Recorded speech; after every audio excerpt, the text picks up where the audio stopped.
Hello दोस्तों, नमस्कार, अस्सलाम वालेकुम। मेरा नाम अब्दुल अंसारी है और इस वीडियो को जो भी मेरी माता बहनें, भाई बंधु, जो भी बुज़ुर्ग, जो पिता समान हैं, इस वीडियो को जो भी इंसान देख रहा है उनका स्वागत करता हूं अपने चैनल में। और जो मालिक की रूह, सोल, जीवात्मा आपके अंदर बैठी है उसको नमन करता हूँ। आज का जो मेरा विषय है, जो टॉपिक है, मुक्ति मोक्ष क्या है, किसे कहते हैं। मुक्त होना, किसी भी समस्या से हमें अगर मुक्त होना है तो किसे कहते हैं मुक्त होना। हमारे पास में अगर कोई आए और कहे कि आप मेरे साथ में चलो, अगर आप जाने के लिए उसके साथ में तैयार नहीं हो तो आपको नहीं ले जाएगा। अगर आपने कोई गलती किया है तो ही वो ले जा पाएगा।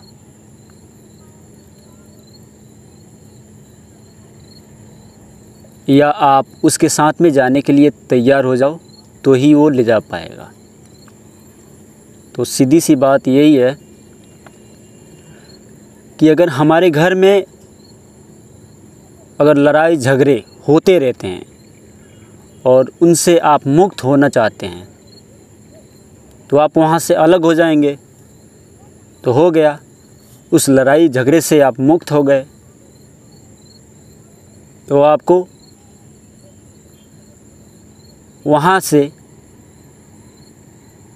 वहाँ की तांडव से आप मुक्त हो गए। तो एक जगह से दूसरी जगह आप चले जाएंगे तो इसे ही कहा जाता है मुक्त होना। पर जहाँ जा रहे हैं वहाँ भी वो हो सकता है कि वो हादसा आपके साथ में होने लगे। अब वहाँ से भी आप चले जाएं कहीं और। तो ये भाग दौड़ का संसार है। सबसे पहले तो हमें ये जानना है कि मुक्त होना किसे कहते हैं, मुक्ति मोक्ष किसे कहा जाता है।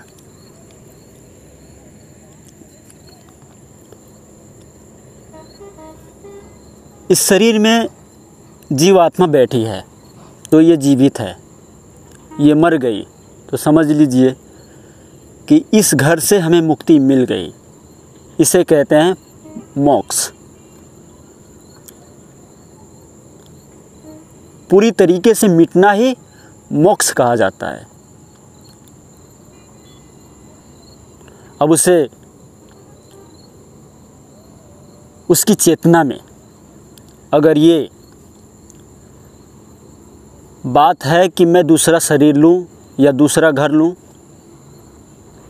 तब यहाँ के मुख्यमंत्री जो हैं, साहब जो हैं, उनसे आपको रिक्वेस्ट, प्रार्थना करना होगा कि मुझे दूसरा शरीर दें। तो आपका नंबर आएगा तो फिर आपको घर मिलेगा। अगर आप किसी नाटक के पात्र नहीं बनना चाहते तो क्या आप मुक्त हो सकते हो या नहीं? बिल्कुल हो सकते हो। अगर कोई रूह, सोल, जीवात्मा अपने घर जाना चाहे और इस नाटक का हिस्सा ना बनना चाहे तो जा सकता है। अगर उसके अंदर कोई भी मोह ना हो, कोई भी अंदर में भाव ना हो और वो ना समझे कि मैं कोई दूसरा घर लूं, तो आप बिल्कुल मुक्त हो। कोई भी रोक नहीं सकता। और किसी भी यहाँ पे जो भी पदार्थ दिखाई दे रहा है, समझ लीजिए आत्मा के बल पे ही टिका है। जब तक उसके अंदर आत्मा है वो जीवित है और वो अपने नाटक को छोड़कर जाना चाहे तो बिल्कुल वो उसी यूनि से जा सकता है। बस वो विवेक उसके अंदर जाग जाए कि मैं कहाँ से आई हूँ, मैं जाऊँ, तो बेशक वो जहाँ से आई है वो रोज़ देखती है कि मैं कहाँ से आई हूँ, पर उसे उसकी चेतना मालूम चलती नहीं है कि मैं कहाँ से आई हूँ। हमारे साथ में हमारी छाया साथ में रहती है, छाया कभी दूर नहीं होती। तो जिसे हम ढूंढ रहे हैं बाहर, वो अंदर ही है हमारे, रात दिन अंदर में ही धुनकारे दे रहा है और आपको बाहर में भी मिलेगा।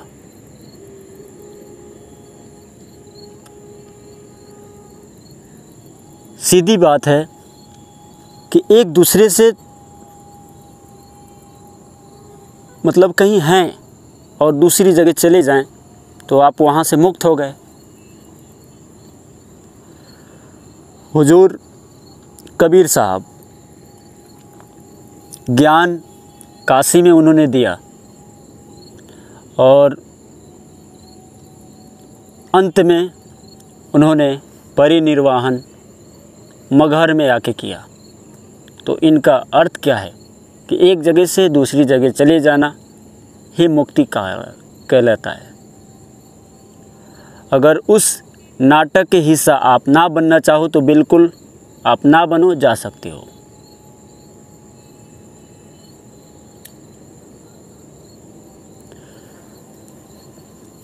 आपके अंदर ये थोड़ी भी भावना ना रहे कि मैंने गलती किया है तो आप जा सकते हो,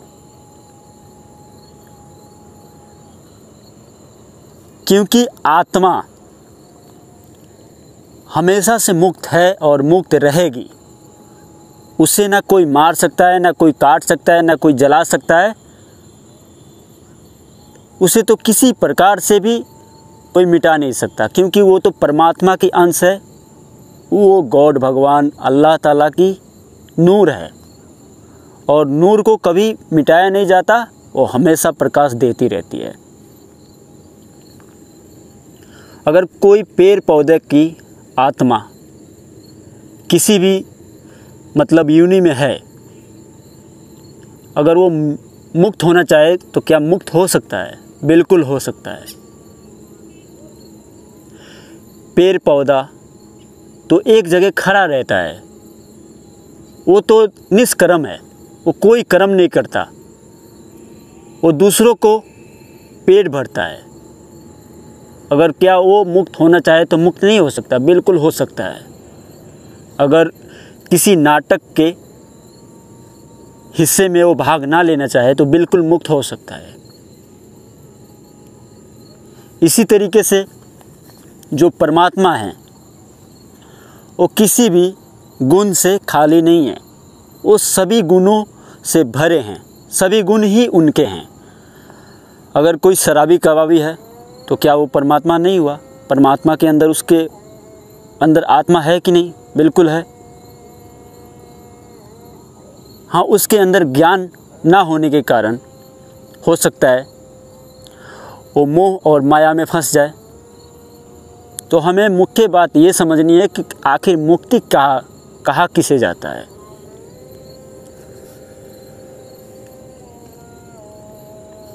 इस दुनिया संसार में सबसे ज़्यादा पापों का बोझ या पुण्य का बोझ कौन भोगता है? तो धरती माता। और धरती के अंदर ही सारे के सारे आपको तत्व मौजूद मिलेंगे। अब देखिए, भगवान की मूर्ति भी, फोटो भी, जो महापुरुष हुए, जो पीर पैगंबर औलिया हुए, उस समय अगर कैमरा होता तो नबी साहब का भी एक ना एक फ़ोटो ज़रूर रहता। जी हाँ, आजकल आप ही देख लो, कोई भी मतलब मुल्ला मौलवी साहब हैं, वो अपना फ़ोटो नहीं चाहते हैं कि मेरा फ़ोटो हो, मेरी वीडियो हो। तो अगर उस समय अगर एक भी फ़ोटो रहता तो आज हम मोहम्मद साहब को भी देखते और उनके सामने माथा टेकते कि इन्होंने अच्छा काम करके गए हैं। तो समझ लीजिए कि जो भगवान की मूर्ति प्रतिमा बनाते हैं उनके सामने हम कुछ भी कहें, कुछ भी बोलें और वो कुछ ना जवाब दें, और किसी के सामने हम जाकर कहें कि मैंने एक गलती किया है, तो शायद वो आपको मार भी देगा।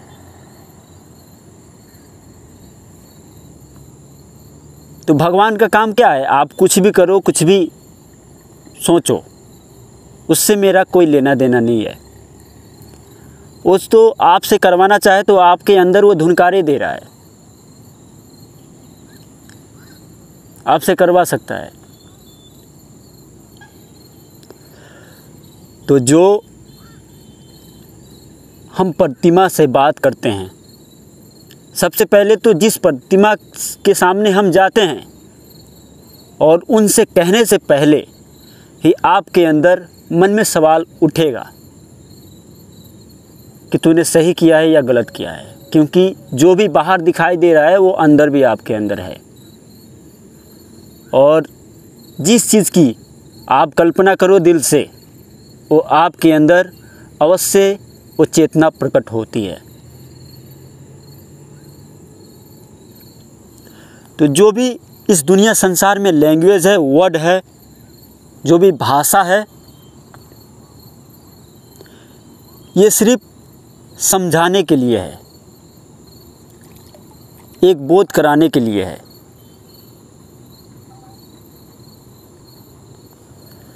अगर कोई वजीफ़ा मंत्र जाप कर रहे हैं या किसी को गाली दे रहे हैं, गाली से एक मुझे अपने दादा गुरु की नहीं परदादा गुरु की बात याद आ गई। चलिए मैं उनकी बातों को बतलाता हूँ। हमारे परदादा गुरु के सामने एक औरत माँ आई, वो जी भर के उनको देखकर जी भर के उन्होंने उनको गाली दे दिया। अब परदादा गुरु उनके सामने एकटक होकर देखते रहे और वो माता जी भर के गाली देने लगी, और गाली सुन के ढेर सारे सत्संगी भाई बहन आ गए। वो बहुत ज़्यादा घबरा गए कि क्यों गाली दे रही है। तो गाली देकर थक गई। तो परदादा गुरु ने क्या किया कि अपने पॉकेट के जेब में हाथ लगाया, निकाला और शॉर्ट को निकाला, झाड़ के पहन लिया। तो एक भाई पूछता है कि आप क्यों निकाल कर झाड़ कर पहन लिए? तो मैं देख रहा हूँ इसकी गाली कहाँ पे लगी है, कहाँ पे रखी है। तो समझ लीजिए कि जो शब्द भेदी होते हैं, शब्द की कमाई कर चुके होते हैं और वो जानते हैं कि केवल ये वर्डों का संसार है, केवल यहाँ फंसाव है। तो वो किसी गाली में या किसी शब्द में नहीं फंसते। अगर कोई गाली दे तो उन्हें गाली भी एक मिठाई की तरह लगती है। तो कहने का अर्थ यही है, अगर हम कोई ज्ञान लेना चाहते हैं और हिंदू मुस्लिम सिख ईसाई करते रहते हैं तो उस परमात्मा को हम ठीक से नहीं जान पाएंगे। एक दृष्टि से एक समान देखना होगा। आप कुछ खा रहे हैं, कुछ पी रहे हैं नहीं, और खाने पीने से तो परमात्मा का कोई संबंध ही नहीं है। अगर वो परमात्मा आपको खिलाना चाहता है, जो कुछ भी खिलाना चाहता है, गंदी चीज़ भी खिलाना चाहता है तो वो आसानी से खिला सकता है।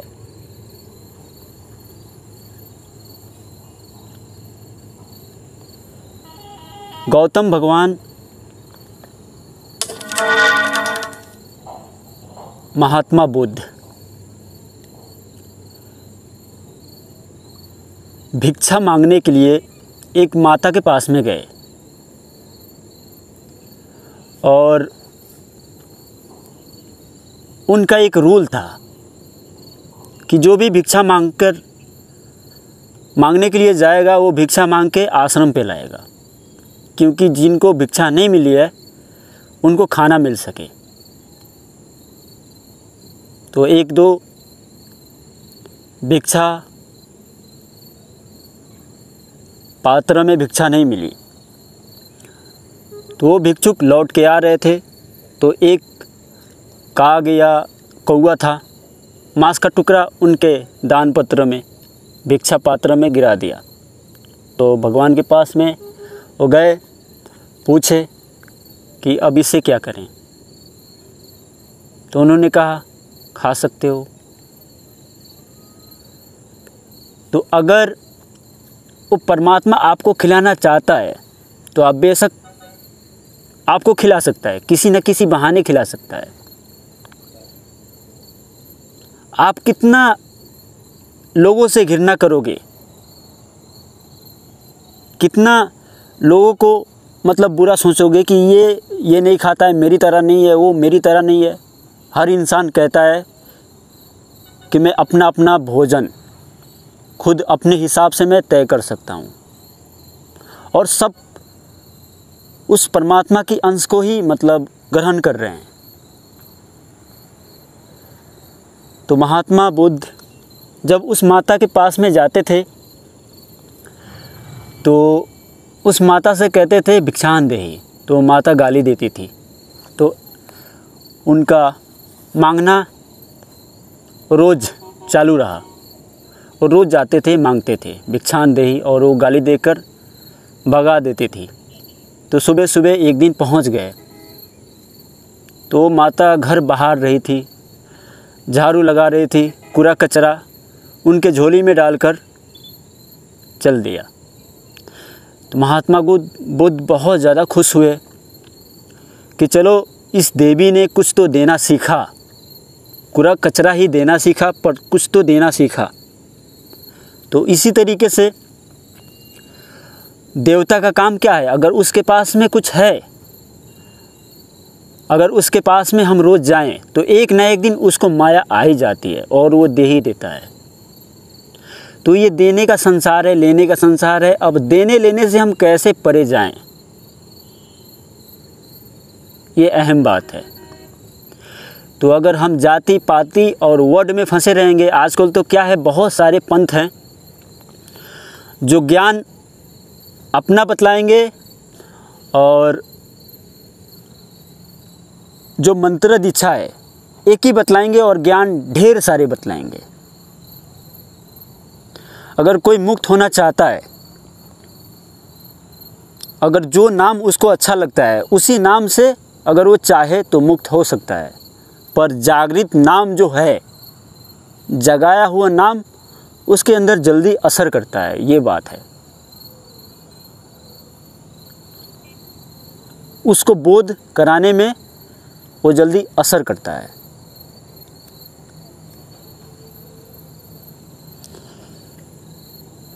तो मैं तो यही कहूँगा कि अगर हमें ज्ञान को समझना है तो अगर किसी को देखें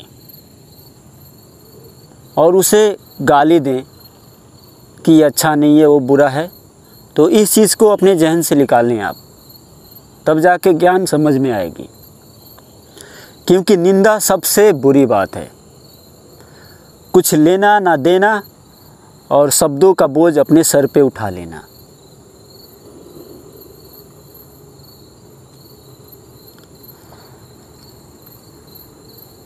हमें ये समझना है कि गुरु कौन है। महात्मा बुद्ध ने, महात्मा भगवान ने उन्होंने ढेर सारा गुरु बनाया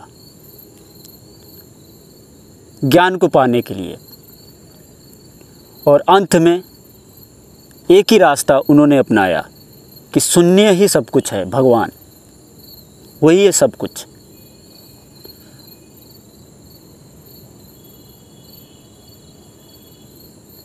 हमें हम जब आँख उठा के देखते हैं इस आकाश में, तो रात में देखते हैं तो अनगिनत आपको ब्रह्मांड दिखाई देगा और आकाश दिखाई देगा। आकाश से ऊपर कुछ नहीं दिखाई देता है। आकाश के ऊपर क्या होगा ये कभी हमने कल्पना किया है? जो गए होंगे वो जानते होंगे। तो जो छाया है हमारे साथ में ही रहती है, और जो हम रातों में सोते हैं और हमें थोड़ा भी पता नहीं रहता कि हम कहाँ हैं, आखिर ये आत्मा कहाँ चली गई। और जब चेतना अंदर में आती है और अपनी माया को दिखाती है, तब जाके पता लगता है कि हमारा अस्तित्व है। तो सीधी सी बात है, हमें कोई चीज़ अच्छी दिखे तो मोहित होना ये बहुत ही साधारण बात है। हम जल्दी मोहित हो जाते हैं। अगर कोई किसी भी खूबसूरत चीज़ को देखें तो ये आत्मा उस पर मोहित हो जाती है। तो मैं उम्मीद करता हूँ मेरी बातों को आप समझ गए होंगे। अगर कोई भगवान से नहीं मांगता है तो उसको मिलता है कि नहीं? बिल्कुल मिलता है, और जो मांगता है उसको भी मिलता है। सबसे पहले तो उस परमात्मा से, उस भगवान गॉड अल्लाह ताला से हम जो चीज़ मांगते हैं ज़्यादा से ज़्यादा वही चीज़ हमें नहीं मिलती है, और जिस चीज़ की हम कल्पना नहीं करते हैं वो चीज़ हमारे जीवन में जल्दी घटित हो जाती है। अगर आप किसी चीज़ के पीछे भाग दौड़ ज़्यादा से ज़्यादा कर रहे हैं तो वो चीज़ आपको उतनी मात्रा में उपलब्ध नहीं होगी जितनी मात्रा में आपको मिलना चाहिए। अगर उसके पीछे आप जाना छोड़ देंगे तो पीछे पीछे आ सकती है। यही परमात्मा का रोल है, क्योंकि हम अपने आप को ही सरेंडर कर दें तब जाके कुछ देता है। और साधना में सबसे अहम बात यह है कि कोई गारंटी नहीं है कि आपको बार बार अनुभव एक ही तरीके का आपको मिले, ये कोई ज़रूरी नहीं है। ये जो सृष्टि है और ये जो दिन है जो बीत गया वो कभी वापस नहीं आता। अगर आपके नसीब में होगा तो फिर आएगा, नहीं तो जो साधना में आपके साथ जो चीज़ घटित हो गई है उसके बारे में भूल जाइए, तब जाके आपको साधना में सफलता मिलेगी। और जो विचार आपको सता रहा है उसे दुश्मन मत मानिए, बस उसे प्यार से समझाने की कोशिश करें। तो उम्मीद करता हूँ आपको मेरी बात समझ में आ गई होगी, और इस वीडियो में कोई भी गलती या भूल हुआ हो, मेरी बातों को सुन के आपके दिल को ठेस पहुंचा हो, तो मैं माफ़ी चाहता हूँ। बस मेरा काम है बकवास करना, आपका काम है सुनना और ना सुनना। अच्छा लगे तो अमल करना, अच्छा ना लगे तो दिमाग से निकाल देना। चलता हूँ, धन्यवाद।